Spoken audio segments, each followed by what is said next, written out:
Welcome everybody to another Speed Vegas community video. I'm going to be breaking down the news. Now, this has been out for a couple days now.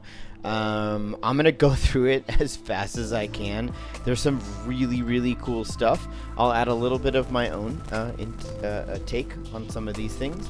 But the next season that's coming out is... I'm pretty hyped for it for a number of reasons. So they got a new track coming out. It's going to be apparently the second largest permanent racetrack in the entire world at 7.77 kilometers. The Bend, it's in Australia. Got some friends out there, so shout out to you guys. This will be pretty cool to see. Now, they're going to be doing some rescans. There's a bunch of tracks on here that are pretty cool. Excited about them.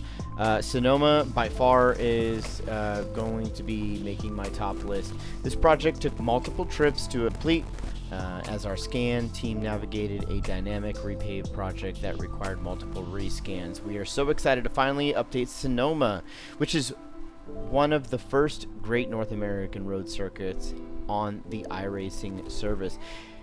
It's also artistically one of our oldest tracks on iRacing, long overdue for a refresh. Our new Sonoma looks amazing with its vast rolling hills, drone capture terrain fully recreated with our new 5-layer terrain shader, modern art techniques. I actually did my NASA, my provisional license testing there. I ran 4 races in Spec E30 there, so Sonoma's a really cool track. I've actually got a bunch of friends that have been like hooting and hollering, we need a North American Speed Vegas community track event where we do, you know, Laguna Seca, Sonoma. Unfortunately, Thunder Hill is not on here, but those two definitely need to get into a reel of tracks that we do as a community, so that'll be a lot of fun. Charlotte Motor Speedway, you know, I feel like this track's been rescanned a couple times, so that's always kind of a cool one. So great to see that. The iRacing development team is growing. It's kind of the mix of this whole thing.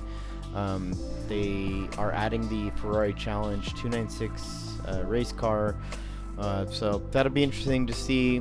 Kind of sucks that now they're gonna split. I'm assuming it doesn't specify this, but I'm assuming that it is going to be another paid-for car. That would make sense. But the Ferrari Challenge series was kind of one of those stepping stones, if you will, and to getting into GT3, where you would get your road license, your road course license. You probably buy the Ferrari and GT3 car, and then you would be good for like a bunch of official racing series to drive that car in. So now you're going to get the challenge, and it's only probably going to be good for, from what I understand, the Ferrari Challenge series, which is a D-Class series. Not gonna lie, it's pretty chaotic in there. Have at her. But if you want to move into that GT3 category, that GT3 car is going to be different. I'm glad that they're adding it, but it is a different it is a different car, so it kind of depends on what you're looking at. Value for money, you're now going to need to buy 2 cars if you want to drive the Ferrari in the GT3 series, and all of the series that the GT3 cars are allowed to be in, and the Challenge car, which is usually the Challenge series is usually one of the first ones that you end up getting into if you are doing your road license in the sports cars. Bunch of info on here for that one, and then they move on to the I think it's the Gen 4. They talk about the Gen 4 NASCARs. They adding in the Taurus. Cool. I like the NASCAR stuff. I'm all for it. I like hopping in there from time to time. IndyCar's getting some updates, the steering wheel, a couple setup changes, things of that nature. And they play this cool sound bit. I'll just play this real quick.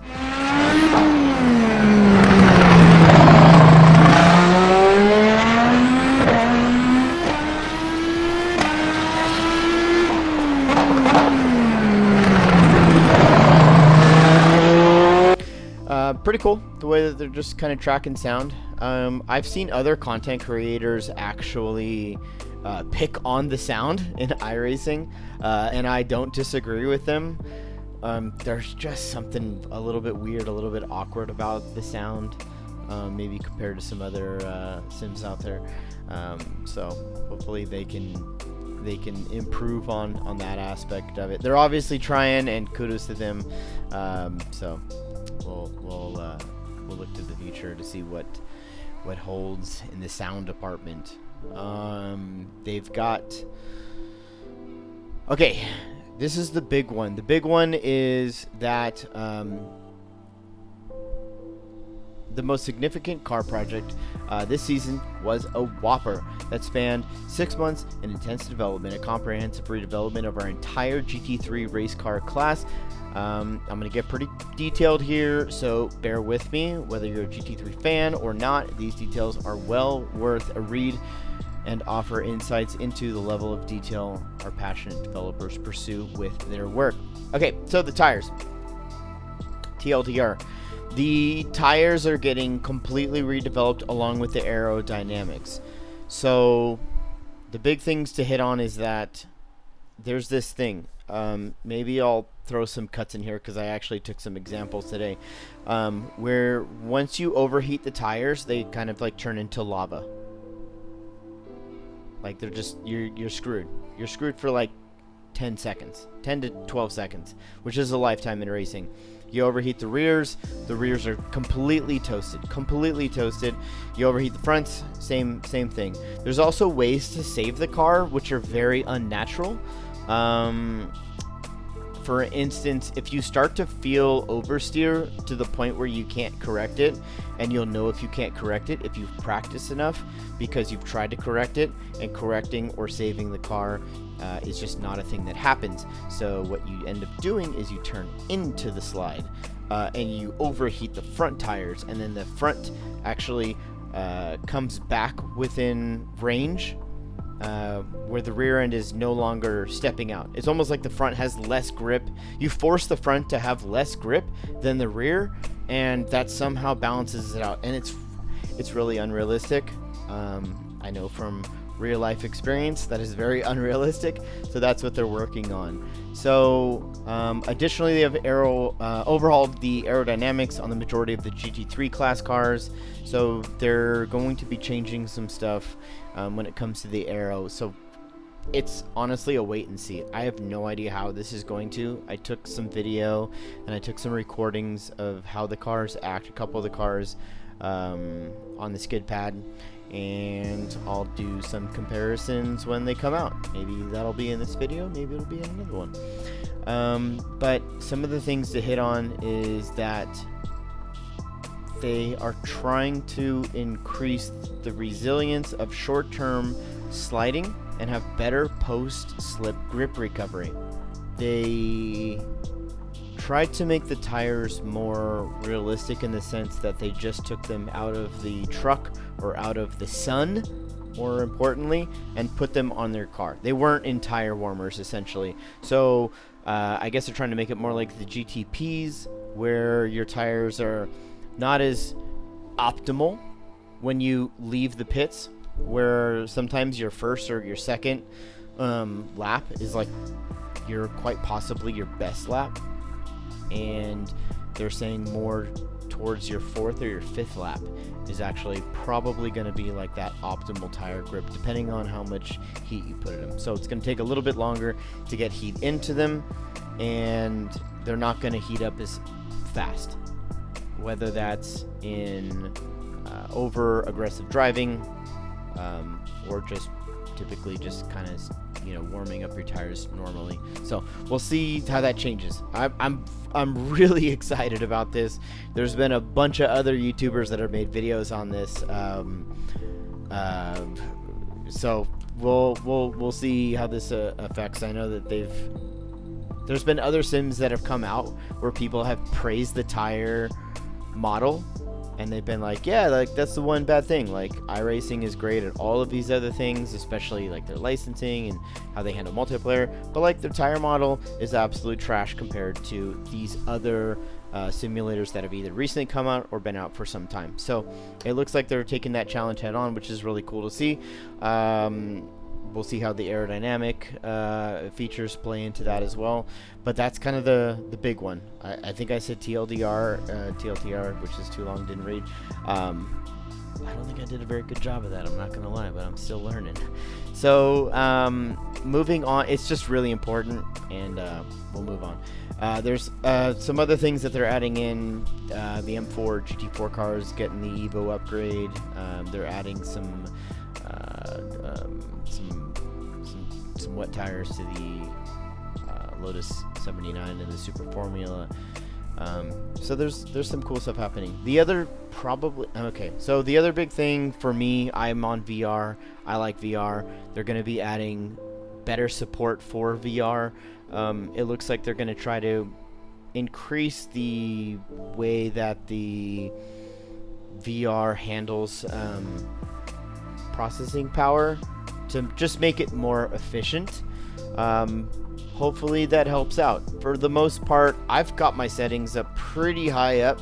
I like that immersion. I like to see a lot of things out there. And in the dry conditions, I don't really have an issue.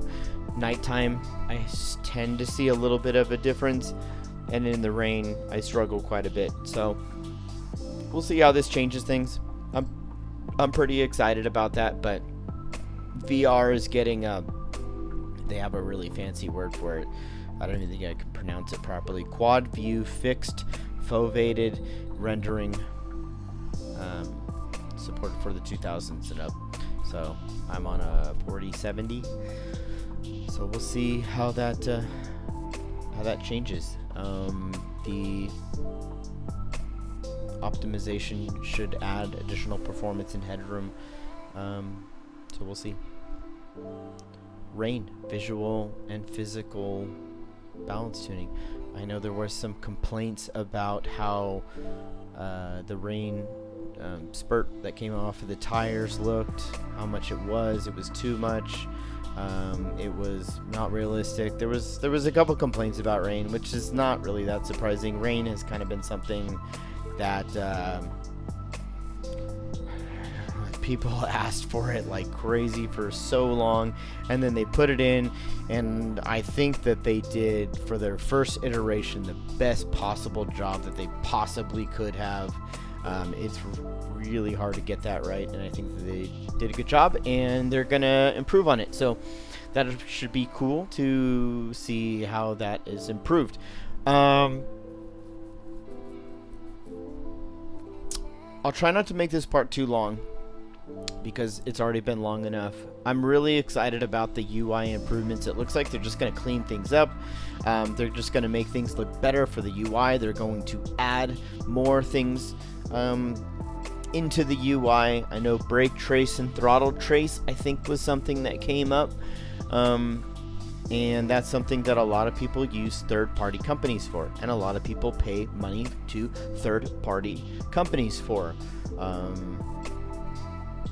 I don't have a great opinion on that, on whether this is a good thing or a bad thing, but I know that it will affect the third-party community, and that is a very large community. So I'm glad to have it, but I also know that there will be, in a way, that maybe negatively affects the company that created that. So I would be really curious to see. I don't know. I don't know if this is a thing or not. I don't know if people care about it. I don't know if these third-party communities are affected by it. I don't know if they're being compensated for it. I'm really curious to see it. I see this happen in the real world, where cars were delivered to customers that were pretty bare bones, and then you took it and you had all of these third-party companies put components on the vehicles, like suspension, data and telemetry. The list is so long, I couldn't even go on. You get the idea, and now you can buy some of these cars straight from the dealership, straight from the manufacturer, because they have purchased these companies, or they have purchased this information, this IP, and they have put it directly into the car so you can buy it directly from the factory. They're able to upcharge you on this, and then get paid for that. So yeah, I don't know. I love tech, and I love this side of it. I don't know how to talk about it properly, but yeah, this is going to be a really cool addition to iRacing, and I hope that the people that were that developed some of this are compensated properly. I'll leave it there. There are. Let's see, what else we have here. This is just stuff that's going to be coming in the future. They're going to work on the physics. They got some career mode stuff. There was one more thing that actually caught my eye. Let me see if I can get it. They got some future car and track content, which is pretty cool. They got some cool photos down here. So, yeah, the UI was kind of the big one. So that'll be interesting to see where it goes. But I think that's it. Yeah, we're gonna close it out there. Thank you so much for watching. I'll let you all go. We are definitely going to do some more Speed Vegas Sim Community Racing events.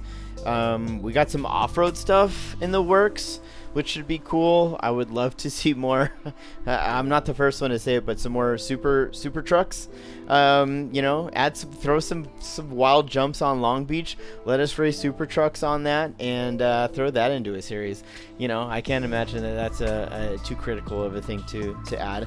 You've got the launch ramp on, I think, Brands Hatch. In the IRX races, so you know, just throw a couple of those into Long Beach, and that could be fun, just to keep things exciting. Thank you guys so much for watching. I'll see you all in the next one.